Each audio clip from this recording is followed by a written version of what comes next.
Hi friends, ഇന്ന് നമുക്ക് ഉണ്ട റോൾ ഉണ്ടാക്കിയാലോ. അതിനുവേണ്ടി ഞാൻ കുറച്ച് ചിക്കൻ കഴുകി എടുത്തിട്ടുണ്ട്. അതിലേക്ക് ഉപ്പും മഞ്ഞളും ഇട്ടിട്ടൊന്ന് വേവിപ്പിക്കാൻ വെക്കാം. പിന്നെ 2 ഉള്ളി കട്ട് ചെയ്തെടുത്ത് വെച്ചിട്ടുണ്ട്. കറിവേപ്പില, മല്ലിച്ചപ്പ്, ഇഞ്ചിയും പച്ചമുളകും വെളുത്തുള്ളി പേസ്റ്റ്. ചിക്കൻ വേവിപ്പിച്ച് ചെറുതായി കട്ട് ചെയ്തെടുത്ത് വെച്ചിട്ടുണ്ട്. ഇനി ഒരു തട്ട് വെച്ച് അതിലേക്ക് കുറച്ച് നെയ്യ് ഒഴിച്ച് ഉള്ളി ഇട്ടിട്ടൊന്ന് വറുത്തെടുക്കാം. ഉള്ളി വേഗം വെന്ത് കിട്ടാൻ വേണ്ടിയിട്ട് അതിലേക്ക് ഉപ്പ് ഇട്ട് കൊടുത്തിട്ടുണ്ട്. മസാലക്ക് ആവശ്യമായിട്ടുള്ള ഉപ്പാണ് ഇട്ട് കൊടുത്തത്. പിന്നെ അതിലേക്ക് ഇഞ്ചിയും വെളുത്തുള്ളിയും പച്ചമുളകിൻ്റെ പേസ്റ്റും കറിവേപ്പിലയും മല്ലിച്ചപ്പ് ഇട്ടിട്ട് നല്ലോണം ഒന്ന് വറുത്ത് കൊടുക്കുക. ഇനി മസാലപ്പൊടി ഇട്ട് കൊടുക്കുക, മഞ്ഞൾപ്പൊടി, പിന്നെ ചിക്കൻ പൊരിക്കുമ്പോൾ ഇടുന്ന മസാലപ്പൊടി ഇട്ടിട്ട് നല്ലോണം ഒന്ന് മിക്സാക്കി കൊടുക്കുക. മസാലപ്പൊടി എൻ്റെ അടുത്ത് മിക്സ്ഡ് ആണെന്നുള്ളത്. ഇനി അതൊന്ന് ചെറുങ്ങനെ വെന്ത് ഇട്ടിട്ടാകുമ്പോൾ കട്ട് ചെയ്ത് വെച്ച ചിക്കൻ അതിലേക്ക് ഇട്ട് കൊടുത്തിട്ട് മിക്സാക്കി കൊടുക്കുക.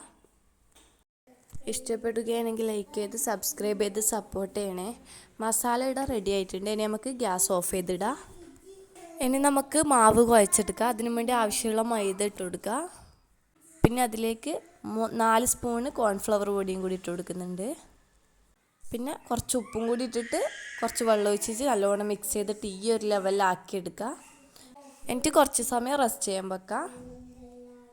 ഇനി നമുക്ക് ആവശ്യമുള്ള റൊട്ടി ഒന്ന് പൊടിച്ചെടുക്കുക. റൊട്ടി പൊടിച്ചെടുത്തിട്ടുണ്ട്. ഇനി 3 മുട്ട ഒരു പാത്രത്തിലേക്ക് ഒഴിച്ച് നല്ലോണം ഒന്ന് മിക്സാക്കി കൊടുക്കുക. ഈ ഒരു ലെവലിലാക്കിയിട്ടുണ്ട്.